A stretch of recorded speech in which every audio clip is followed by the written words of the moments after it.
Good evening, I'm Maran Julian. We are here at the Foscari Film Festival with Ayat Najafi, a member of the international jury. So thank you for being here, Mr. Najafi. So let's start with a few questions. Speaking of your short film, Nothing Has Ever Happened Here, why did you decide to portray a war in Iran that has never taken place? It has many reasons, of course, but back then in 2012, when I started with this film, the shadow of the war was very, very heavy, so it was a possibility of a war, and then like everywhere they're talking about it. And then I was in the United States listening to the presidential debate between Barack Obama and Mitt Romney, and then they kept saying that if necessary, we're going to attack. And then I said, yeah, look, the war with Iran is already happening. It's, if not, in fact, but it happens in the words. And it's really like, it's a performative war already. I mean, sanctions are also act of war. So anyway, it was already this situation of the war. And then I said, okay, let me imagine the worst case scenario.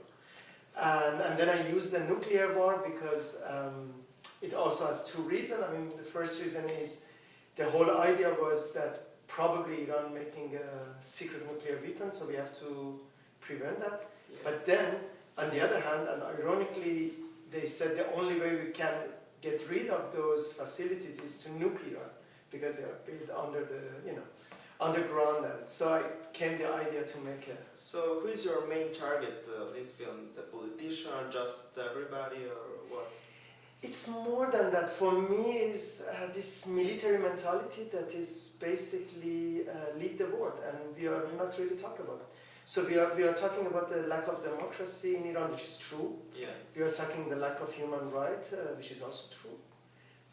But when we are talking about the lack of human rights, the sanctions also cause disaster, and it's also human rights violation. Why we are not approaching that? And then those people who basically want to bring democracy in Iran, do they really care about democracy? Yeah. I mean, look at the partners in the region. So it's basically a joke. It's just this military industry, this military mentality that leads the war, and it's very scary since ever we have these non-stop wars. Okay.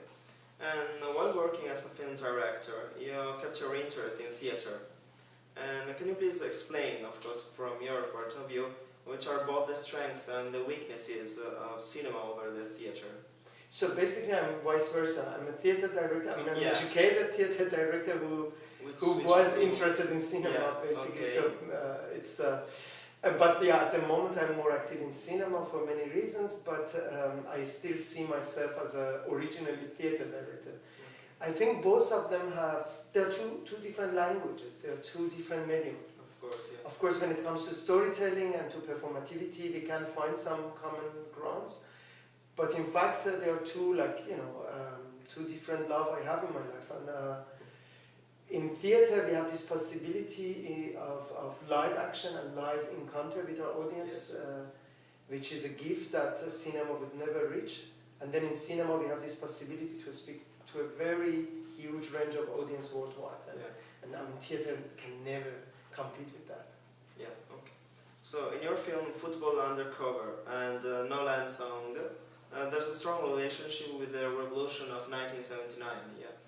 And do you feel that this theme is relevant for the Iranian artist even after 40 years? Yes, I mean, I cannot talk for Iranian artists as one body. I can talk about myself. Okay. And for me it's very relevant because and there has two reasons. First, the Iranian government, the current government, which is basically the children of that revolution, is trying to rewrite the Iranian history as if nothing happened before, or whatever happened before was a devil. So this is basically a ground zero for them, which is basically very difficult, because I mean you have a long history, and also many people were victim of that decision that we want to get rid of whatever before, from the execution to the censorship to the people who had to leave Iran. But then on the other hand, you also have a world outside which didn't really recognize that revolution and put so much pressure on the Iranian people. So you, as growing up in post-revolution Iran, you have a feeling that two people kickboxing you. One the government, and then the other one is the world outside. Yes.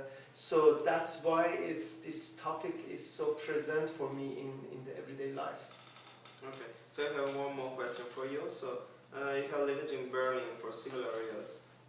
Why do you decide to move to this city?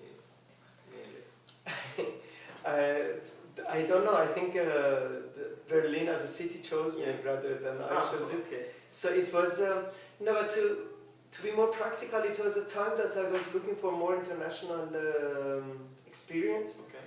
And I don't live in a place. I really don't believe that you have an address, and my address is in Berlin, of course, because it's easier to be connected to the world. It's easier to work without censorship. It's easier to think freely and also to move freely in the world. So that's basically the main reason that I thought I need more freedom of expression and also more freedom of movement. So I decided to go, and then Berlin happened to be the right choice.